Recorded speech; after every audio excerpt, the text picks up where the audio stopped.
আসসালামু আলাইকুম ভিউয়ার্স। তো ইনশাল্লাহ ফিলিস্তিন স্বাধীন হইব, ইনশাল্লাহ হইব। আমি জানি আমার মতো সুদখোর, ঘুষখোর, বেনামাজি করবে না। আমি এটাও জানি যে আমার মতো লুচ্চা, ঠিক আছে, সিগারেটখোর, গাঞ্জাটি, হিরোইনচি করবে না। তবে আমি আশা রাখি আমাদের মতো কেউ হয়তো ওসিলা হয়ে আল্লাহ তাআলার অসীম নিয়ামতে ফিলিস্তিন স্বাধীন হইব, ইনশাল্লাহ হইব।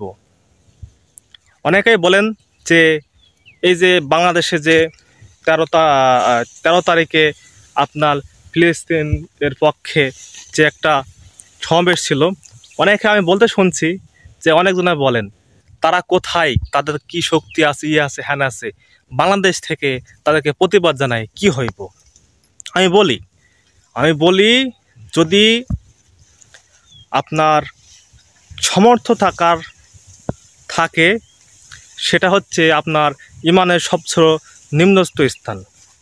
আপনি যদি প্রতিবাদ করতে পারছেন এটা হচ্ছে দ্বিতীয় স্থান, আর আপনি যদি হাত দিয়ে প্রতিবাদ করতে পারছেন এটা হচ্ছে প্রথম স্থান। তাহলে আপনি এই বাংলাদেশে থেকে প্রতিবাদ করবেন, এটা হচ্ছে আপনার ইমানের সবচেয়ে নিম্ন স্থান। আপনি এটা বলতেছেন যে না করে কি করবেন, তার মানে আপনি বলতে চাইছেন যে হাতে চুরি পইরা, শাড়ি পইরা বই লাগে বইয়া থাকবেন ঘরে। হ্যাঁ, আপনি যেটা পারেন সেটা করেন। আপনি যে পক্ষে আছেন, আল্লাহ তাআলা খালি দেখেন যে তাদের পক্ষে কে আছে, বিপক্ষে আছে কি। আল্লাহ তাআলা সবাইকে ওই যুদ্ধের ময়দানে নিয়ে যাব না, সবাই দিয়ে যুদ্ধ করাইব না। নিশ্চয় তিনি সঠিক পরিকল্পনাকারী। তাই আসেন আমরা যে যে জায়গায় থেকে আমরা প্যালেস্টাইনের পক্ষে, গাজাবাসীর পক্ষে, শান্তির ধর্ম ইসলামের পক্ষে থেকে আমরা সবাই ইসরায়েলকে নিন্দা জানাই এবং আমরা দোয়া করি যেন খুবই শীঘ্রই আল্লাহ তাআলা আমাদের গাজাবাসীকে মুক্ত করেন। কাবা শরীফ যেমন, মক্কা শরীফের কাবা শরীফ যেমন আমাদের কাছে গুরুত্বপূর্ণ, ফিলিস্তিনের আল আকসা মসজিদ আমাদের কাছে গুরুত্বপূর্ণ, তেমনইভাবে বাংলাদেশের বায়তুল মুকাররম গুরুত্বপূর্ণ।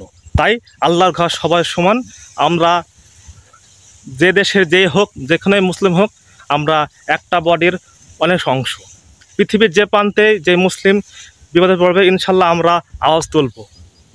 ভালো থাকবেন, আল্লাহ হাফেজ।